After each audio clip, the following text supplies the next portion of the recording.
un garçon tombe accidentellement dans un puits de 20 mètres de profondeur. Les sauveteurs sont arrivés rapidement. Mettre la sonde. La tête du garçon était enfin visible. En raison de la compression prolongée, le garçon était devenu essoufflé. La température de son corps a baissé. L'arbre était dans une position très étroite. Il était impossible de descendre et de le sauver. Et à ce moment-là, l'équipe a reçu la mauvaise nouvelle. Il y a une énorme quantité d'eau souterraine sous le puits abandonné. Il est relié à un réservoir situé à des milliers de mètres. Ce qui signifie que si le garçon descend encore de 6 mètres, il serait noyé par les eaux souterraines. Le temps presse. L'opération de sauvetage doit être effectuée immédiatement. Après discussion, l'équipe, ils ont décidé de forer un large passage le long du puits. Alors envoyer quelqu'un à l'intérieur. Un peu de creusement à la main pour atteindre la position du garçon. Le plan a été fait. Ils ont rapidement fait venir une foreuse et se sont mis au travail.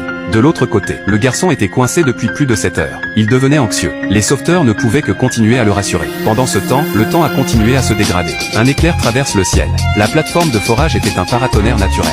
L'ingénieur demande l'arrêt immédiat des travaux. Mais le garçon est maintenant à une profondeur de... C'est moins de 2 mètres.